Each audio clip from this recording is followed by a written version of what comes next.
এই কেরানীগঞ্জ ক্রীড়া সংগঠনের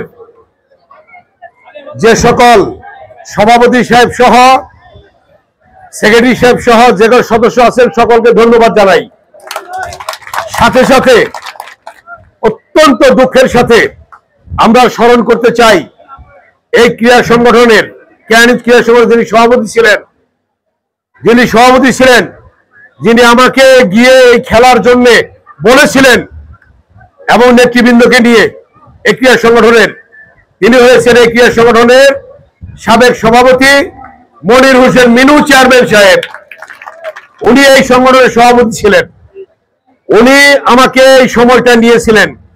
আজকে তিনি নাই, আমরা দোয়া করব আল্লাহ যেন তাকে ব্যস্ত নসিব করে এবং আজকে যারা দায়িত্ব রয়েছেন তারা সুচারুভাবে দায়িত্ব পালন করেছেন। আমাদের জাকির সাহেব, জুলার সাহেব সহ সোহাগ সাহেব সহ আরো অনেকে দায়িত্ব রয়েছেন, আপনারা সুন্দরভাবে করেছেন, এই জন্য ধন্যবাদ জানাই।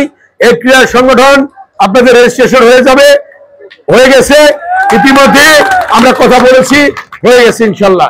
এখন আপনাদের প্রতি আমার অনুরোধ, এভাবে সুন্দরভাবে সুশৃঙ্খলভাবে রিক্রিয়েশনের জন্য, মানুষের কিন্তু কোনো রিক্রিয়েশনের জায়গা নেই, কোনো অবস্থায় নাই, কোনো জায়গায় নাই। এই 17টা বছর এভাবে কিন্তু হয় নাই।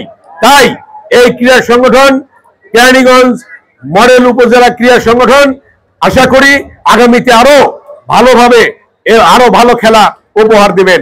নামাজ শুরু হয়ে যাবে। দুই দল খুব ভালো খেলেছে, আমি কালিঞ্জিতেও দেখেছি, আরো অন্যান্য জায়গায় দেখেছি যে কিভাবে এই খেলোয়াড়রা এই দুইটা টিমই খেলছিল, এই দুইটা টিম তো ড্র হয়েছিল, তো পরে ট্রাইব্রেকারের মাধ্যমে গোল হয়েছে।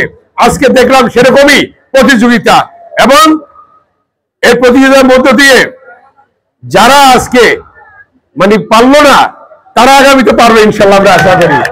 এবং যারা পেরেছে তাদেরকে ধন্যবাদ জানাই, তারা আরো ভালো খেলবে, এটাই আশা করি। আমি আর বক্তব্য দেব না, আমি শুধু এইটুকু অনুরোধ করবো, এই কেরানীগঞ্জের জন্য আমার জীবন যৌবন আমি শেষ করেছি, যেটা চেয়ারম্যান সাহেব বললেন, শাহাবুদ্দিন চেয়ারম্যান সাহেব। আমি আসতে এখন আপনাদের কাছে আমি এইটুকু বলতে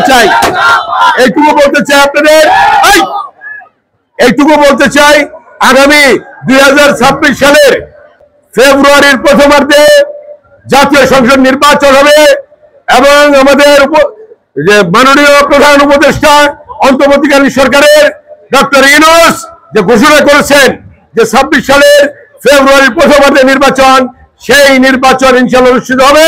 সেই নির্বাচনে ইনশাল্লাহ ব্যারিস্টার রমি 18 মতো নির্বাচন করবে, আপনার ধানের শীষে ভোট দিয়ে তাকে নির্বাচিত করবেন। এই আগামী 28 তারিখ থেকে শারদীয় দুর্গা উৎসব হবে, পূজা। আমরা বিএনপি অঙ্গ সংগঠন থেকে আমরা দায়িত্ব দিয়েছি 8 ঘন্টা করে ডিউটি, আমাদের হিন্দু ভাইয়েরা যাতে সুন্দরভাবে নির্বিঘ্নে পূজা উদযাপন করতে পারে সেদিকে আপনারা খেয়াল রাখবেন। আমাদের আইন শৃঙ্খলা রক্ষাকারী বাহিনী আছে, পুলিশ, বিডিআর, সেনাবাহিনী, তারাও খেয়াল রাখবে। অতএব হিন্দু ভাইয়েরা সুন্দরভাবে যাতে পূজা করতে পারে সেই ব্যাপারে খেয়াল রাখবেন। ধন্যবাদ সকলকে।